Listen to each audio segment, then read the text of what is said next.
Dans cette période de déconfinement, un nouveau défi se pose à la société. Les autorités ont édicté des règles de comportement que chacun est censé devoir suivre. Les écoles sont en train de rouvrir leurs portes. Il y a des règles, il faut les suivre. Toutefois, ces règles ne sont pas arbitraires et chacun sait pour quelles raisons il en va ainsi.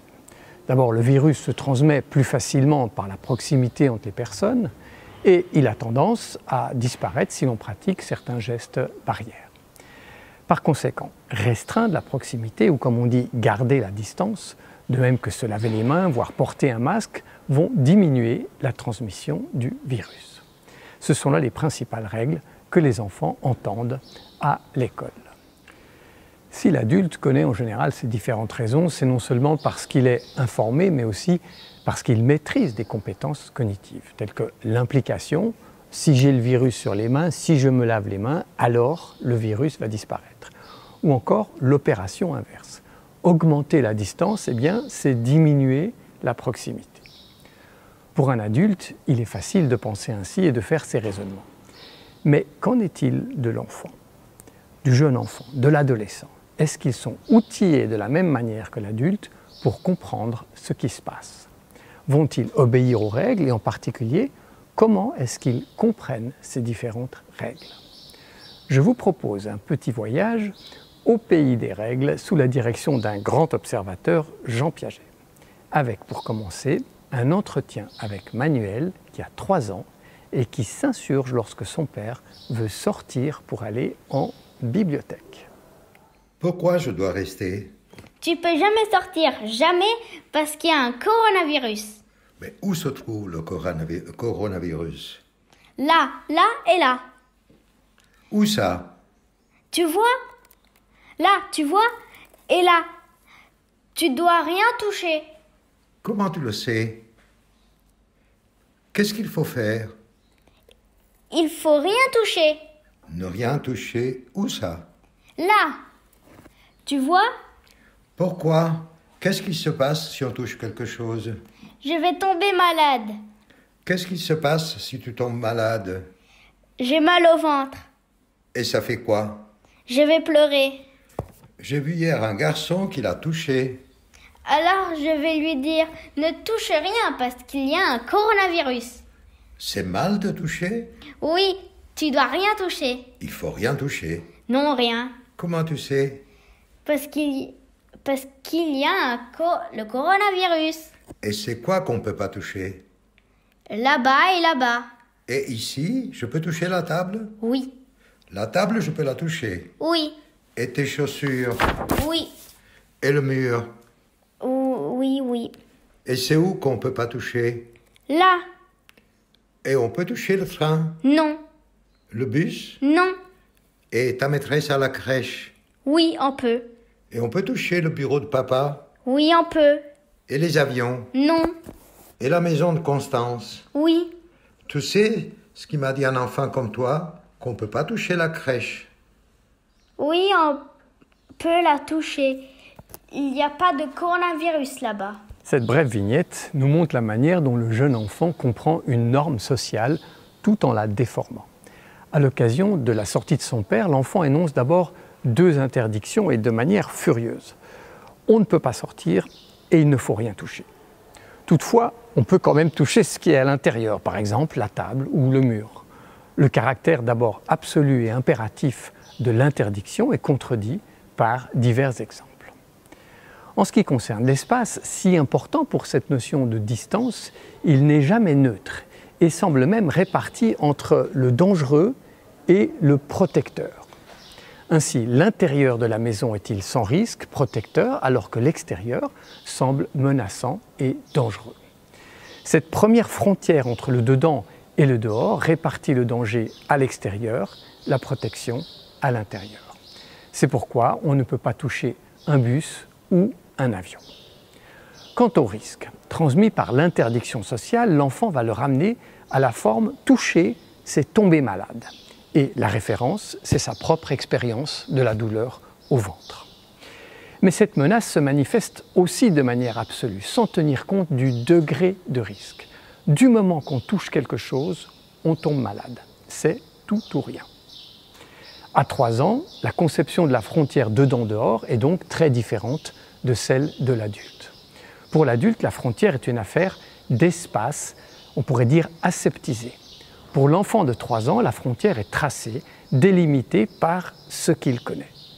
En effet, certains lieux et même des personnes sont exemptes de danger.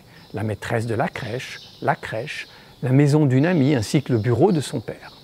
Or, s'ils se situent tous à l'extérieur, ils ont comme caractéristique commune d'être aussi connus par l'enfant. De plus, tout se passe comme si, lorsqu'on voulait se rendre dans un de ces endroits connus, la crèche ou le bureau, on est protégé. Alors qu'à vouloir se rendre dans un endroit inconnu, par exemple la bibliothèque, on va forcément tomber malade. On a donc l'impression que se rendre dans ces lieux, c'est comme bénéficier de cette protection presque magique qui accompagne tout ce qui est connu. Aussi, bien avant la compréhension des processus biologiques qui sont en jeu, l'enfant de 3 ans assimile les restrictions sociales liées au virus à ses propres schémas. Le schéma dedans-dehors, le contact, le connu, l'inconnu, la maladie et la douleur. Il ramène ainsi l'espace au connu et le danger à sa propre expérience de la douleur. Voyons à présent ce qui se passe avec un enfant de 5 ans. Alors, tu as recommencé l'école la semaine dernière. Oui. Et qu'est-ce que ça s'est passé comment? Qu'est-ce qui a changé? Eh ben, on fait des petits films, des choix. Il y a des, on fait toujours, on joue jamais. On fait que les petits travails et il y a des petits films. Et puis après, on va manger.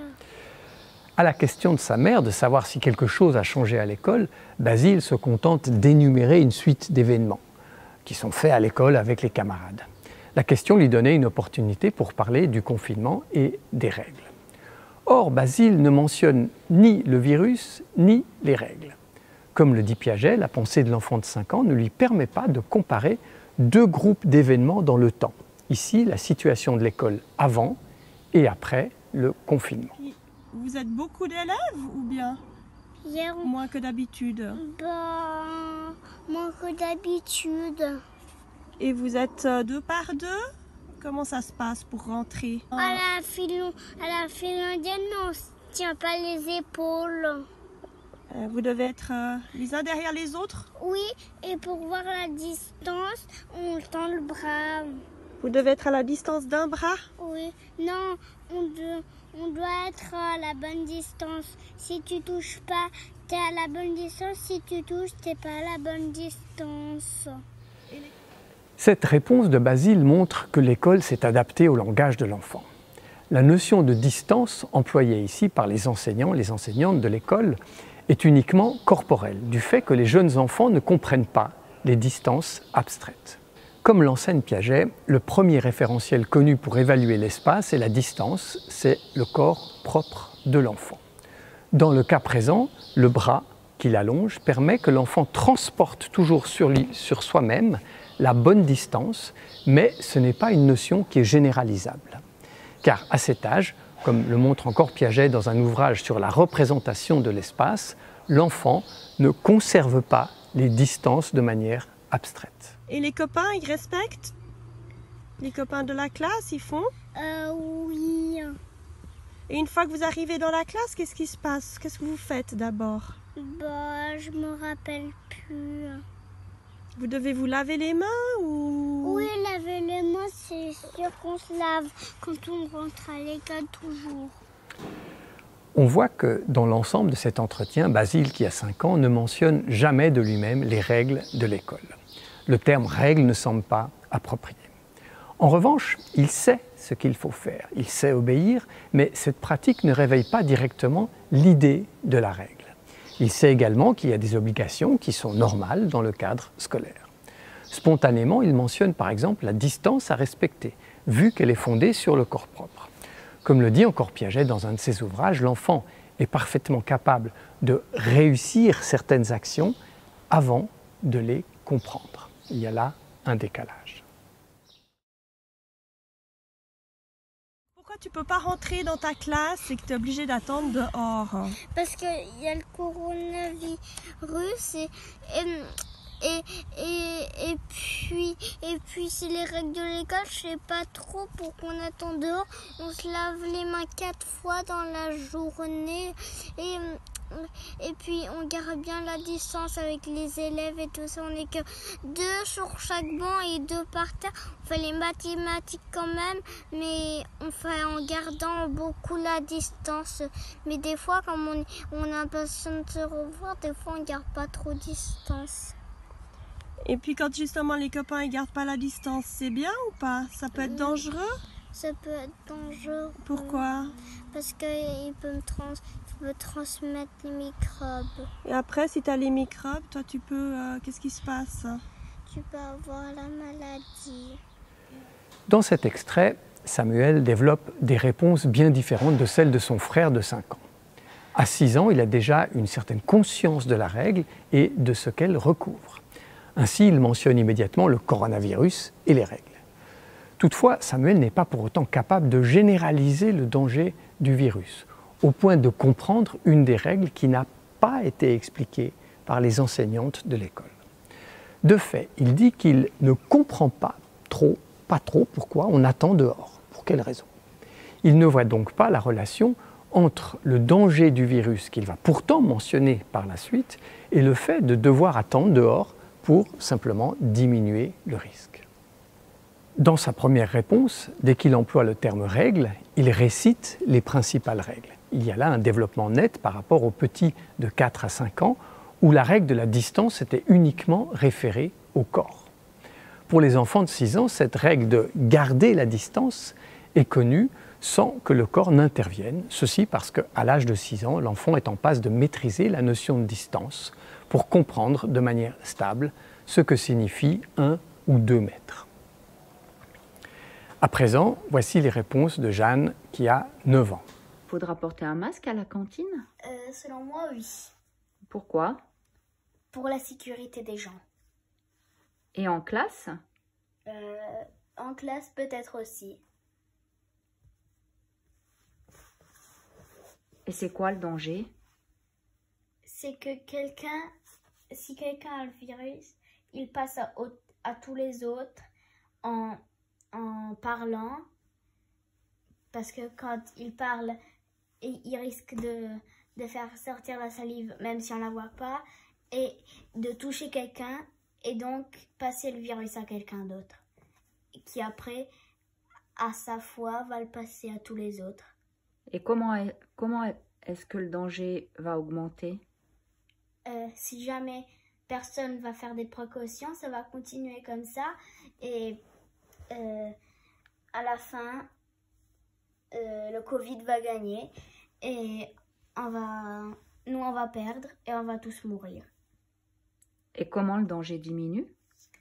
En prenant beaucoup de précautions, de rester à 1 mètre l'un de l'autre, peut-être même plus, si jamais on a des doutes sur quelqu'un, et de toujours porter des masques en fréquence de quelqu'un qui n'est pas de notre famille. Et après, il faut jamais se donner la main ou choses du genre sans des gants.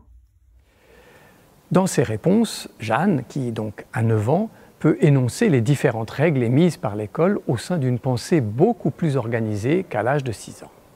Ainsi, d'une part, la dimension individuelle, porter un masque, est articulée à la dimension collective lorsqu'elle mentionne les gens. Mais d'autre part, le masque est aussi considéré comme un moyen au service d'un objectif, la sécurité de tout le monde. Il y a donc là une double articulation. Jeanne utilise également de nombreux connecteurs de causalité, si, alors, donc, ainsi que les modalités comme le peut-être. Avec cette pensée causale organisée, elle peut formuler aussi l'idée de la chaîne de transmission du virus. Elle reconstruit chaque étape du processus de transmission, ce qui suppose de maîtriser une forme cognitive que Piaget appelle la réversibilité opératoire. Cette forme, qui se construit vers l'âge de 7 ans, permet justement de reconstruire un enchaînement de causes et d'effets. Toutefois, la pensée de ce stade trouve aussi ses limites, par exemple avec sa réponse comme quoi le Covid va gagner. Elle montre bien l'absence d'une vision probabiliste quantifiée de la maladie, telle qu'on la trouve par exemple dans le discours sur l'immunité. Ceci au profit d'une vision tout ou rien, à travers une métaphore quasi guerrière où le combat entre l'humain et le virus est engagé à la vie ou à la mort. Là encore, Jeanne se trouve bien dans le stade que Piaget a défini dans un autre ouvrage, La genèse du hasard chez l'enfant, qui montre que la pensée probabiliste se constitue vers l'âge de 12 à 13 ans. En conclusion, la psychologie de Jean Piaget nous explique comment se passe le développement de la compréhension des règles chez le jeune enfant jusqu'à l'adolescence. À l'âge de 3 ans, les règles et le virus sont des entités bien trop abstraites pour être saisies. Et pour les comprendre, l'enfant applique ses propres schémas qui ramènent l'espace au connu et à l'inconnu et le danger à l'expérience de la douleur. À 5 ans, pour comprendre l'espace, c'est le corps propre qui sert de référentiel. C'est pourquoi l'école s'y est adaptée en proposant à l'enfant de se servir de ses bras pour transporter avec soi-même un critère de distance, de bonne distance. Mais ce critère serait mis en échec si, par exemple, on mettait l'enfant dans une situation où il ne pourrait pas utiliser ses bras, en jouant par exemple. À 6 ans, l'enfant est capable de comprendre les règles en relation avec le danger du virus, mais ne peut reprendre des raisonnements que s'ils sont déjà expliqués par l'adulte. À 9 ans, l'enfant est en revanche capable de raisonner non seulement sur plusieurs règles à la fois, mais aussi de les articuler avec un principe général de variation du risque. Toutefois, la pensée n'est pas à ce moment probabiliste quantifiée. Et ce n'est qu'à l'adolescence, du fait de sa maîtrise des différentes formes opératoires, que l'adolescent pourra raisonner sur l'ensemble des règles en les articulant au danger du virus de manière probabiliste. Ces diverses explications issues de la théorie piagétienne sont autant d'indications qui peuvent servir aux enseignants et aux parents à se faire comprendre des enfants selon leur âge et leur niveau.